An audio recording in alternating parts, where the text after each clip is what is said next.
السلام علیکم ورحمۃ اللہ وبرکاتہ۔ الحمد للہ رب العالمین والعاقبۃ للمتقین والصلاة والسلام علی رسولہ الامین وعلی آلہ وصحبہ اجمعین ومن تبعہ بإحسان الی یوم الدین، اما بعد۔ محترم ناظرین، زندگی کی قدر کیجیے۔ اس موضوع کے تحت چند باتیں ہم آپ کی خدمت میں رکھنا چاہتے ہیں۔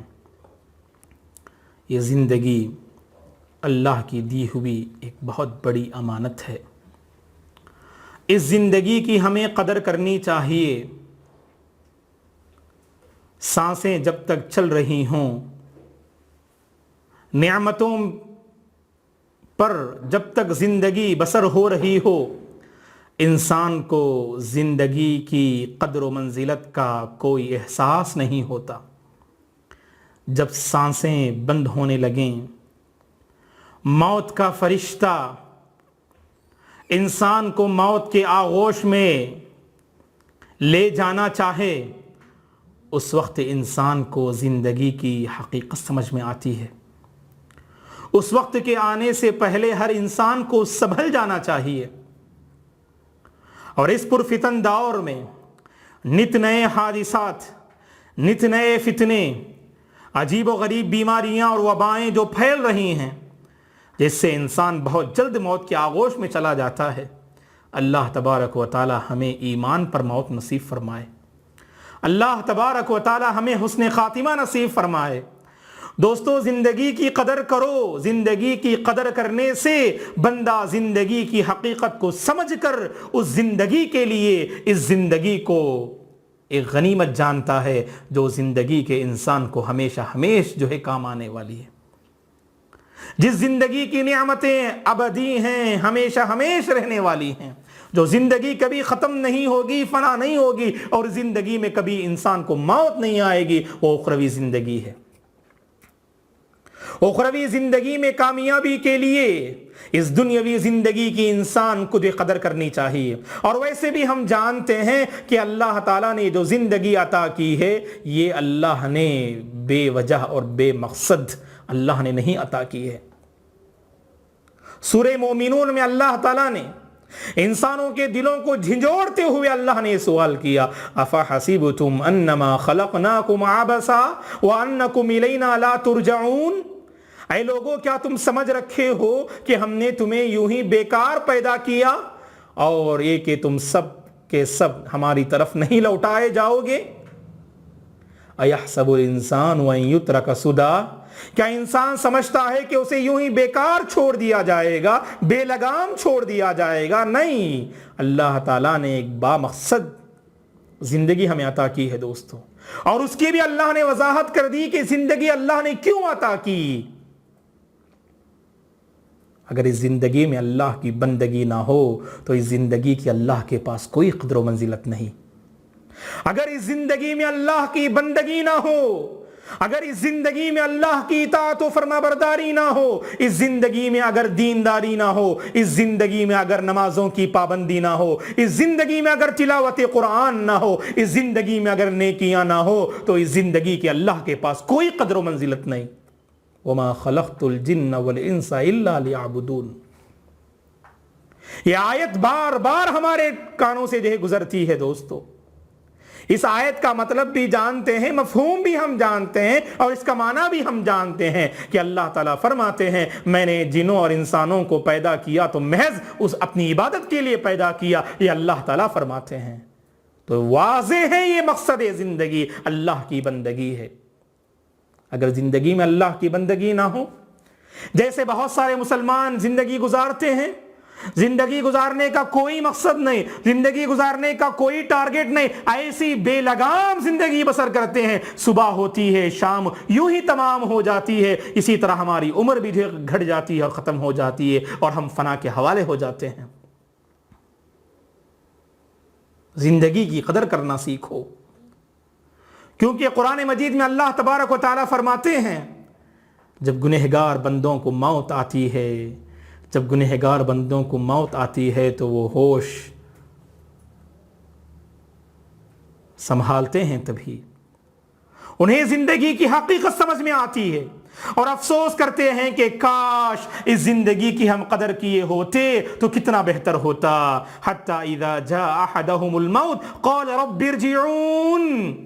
جب گنہگار بندوں کے پاس موت آتی ہے تو کہنے لگتے ہیں اے پروردگار ہمیں لوٹا دے, دنیا میں دوبارہ واپس کر دے. لعلی اعمل صالحا فیما ترکت کلا لعلی اعمل صالحا فیما ترکت.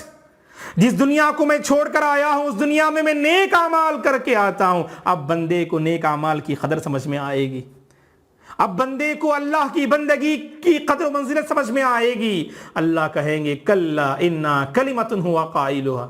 ہرگز نہیں, اب موقع نہیں دیا جائے گا. یہ بندہ جو کہہ رہا ہے بس ایک بات ہے جو یوں ہی کہہ رہا ہے. موت آنے کے بعد یا بالفاظ دیگر موت کا فرشتہ اپنی آنکھوں سے دیکھنے کے بعد, موت کے فرشتے کو اپنی آنکھوں سے دیکھنے کے بعد بندے کو سنبھلنے سدھرنے کا موقع نہیں دیا جائے گا, بندگی کا موقع نہیں دیا جائے گا. دوستو ان اللہ یقبل توبۃ العبد ما لم یغرغر, یہ اللہ کے نبی نے فرمایا. ترمذی کی صحیح حدیث ہے. عبداللہ بن عمر رضی اللہ عنہما اس حدیث کے راوی ہیں. بے شک اللہ تعالیٰ بندے کی توبہ کو اس وقت تک قبول کرتے ہیں جب تک کہ وہ غرغرے میں سقرات میں مبتلا نہ ہو جائے.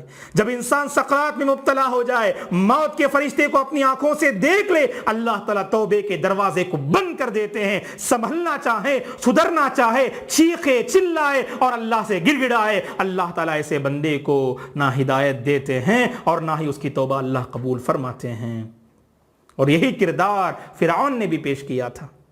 زندگی بھر اس نے زندگی کی ناقدری کی, زندگی بھر اس نے اپنی خدائی کا دعویٰ کیا, زندگی کی ناقدری کی اس فرعون نے, تکبر کیا, لوگوں پر اس نے ظلم و زیادتی کی. نتیجتاً جب اسے سمندر کے حوالے کیا گیا, سمندر میں ڈوب رہا تھا, موت کے فرشتے کو دیکھ لیا تو کہا آمنت انہ لا الہ الا الذی آمنت بہ بنو اسرائیل وانا من المسلمین.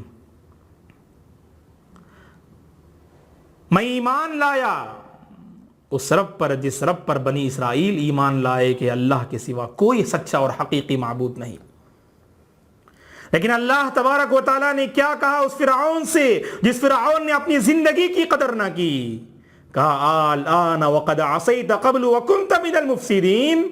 اے فرعون کیا تو اب ایمان لا رہا ہے حالانکہ تو اس سے پہلے زمین میں فساد جو ہے مچانے والوں میں سے تھا. تو کہا اللہ نے آگے فَالْيَوْمَ نُنَجِّيكَ بِبَدَنِكَ لِتَكُونَ لِمَنْ خَلْفَكَ آیَةً. آج ہم تیرے جسم کو آنے والے لوگوں کے لیے عبرت کا سامان بنا دیں گے. زندگی کی قدر کیا کرو دوستو.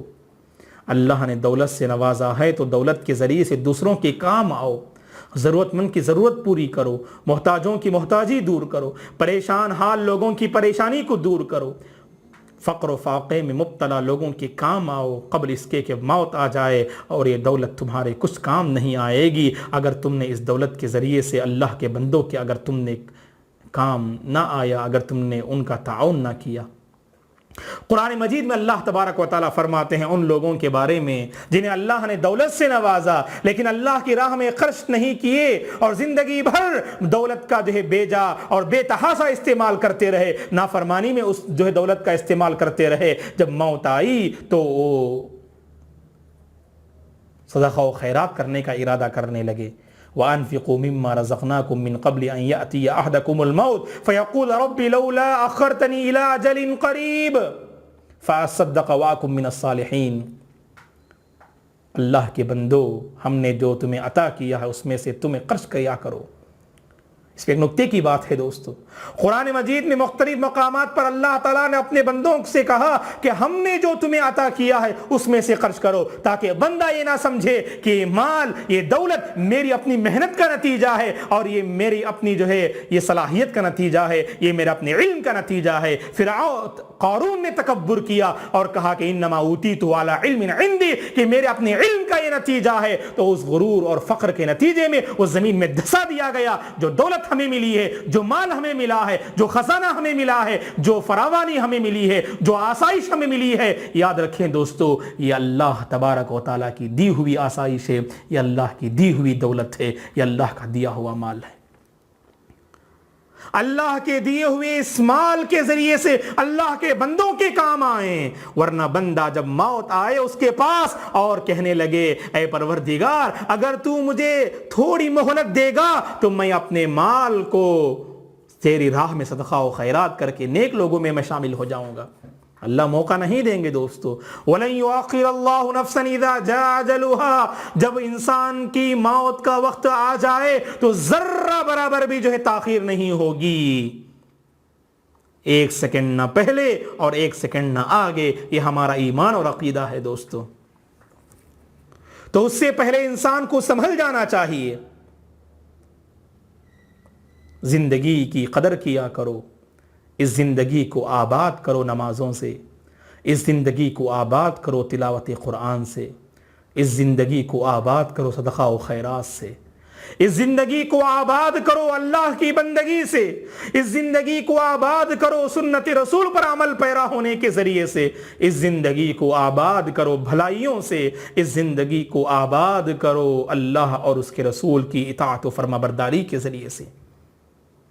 اس زندگی کو برباد نہ کرو گناہوں کے ذریعے سے، اس زندگی کو برباد نہ کرو فسق و فجور کے ذریعے، اس زندگی کو برباد نہ کرو معصیت الہی کے ذریعے، اس زندگی کو برباد نہ کرو مخالفت رسول کے ذریعے، اس زندگی کو برباد نہ کرو شرک اور کفر کے ذریعے، اس زندگی کو برباد نہ کرو بدعت و خرافات کے ذریعے، اس زندگی کو آباد کرنا سیکھو بھلائی اور نیکی کے ذریعے، اس زندگی کو برائی اور فسق و فجور کے ذریعے سے برباد نہ کرو۔ زندگی اللہ کی دی ہوئی ایک امانت ہے دوستو، اس امانت کا حق ادا کرنے کی کوشش کرو، اور یاد رکھو ہر کوئی اپنا محاسبہ کرے، اپنا جائزہ لے، اس کی زندگی میں اللہ کی کس قدر بندگی ہے اور کتنی بندگی ہے، نمازوں کا وہ کس قدر پابند ہے، تلاوت قرآن کا وہ کس قدر اہتمام کرتا ہے۔ ہر کسی کو اپنا محاسبہ کرنا چاہیے۔ اگر زندگی میں اللہ کی بندگی نہیں تو گویا کہ ہم نے اس زندگی کی قدر نہ کی۔ اس زندگی کی قدر و منزلت تو اس وقت ہوگی، اس زندگی کی قدردانی تو اس وقت ہوگی جب ہم نے اس زندگی کو اللہ کی بندگی سے آباد کیا۔ دعا ہے کہ اللہ تبارک و تعالی ہم میں سے ہر ایک کو اس زندگی کی قدر کرنے کی توفیق عطا فرمائے، زندگی کو نیکیوں سے آباد کرنے کی توفیق عطا فرمائے، زندگی کو نمازوں کی پابندی اور نمازوں کی محافظت کے ذریعے سے آباد کرنے اور اس کی بندگی کے ذریعے سے اس زندگی کو آباد کرنے کے اللہ ہمیں توفیق عطا فرمائے۔ آمین۔ جزاکم اللہ خیرا، والسلام علیکم ورحمۃ اللہ وبرکاتہ۔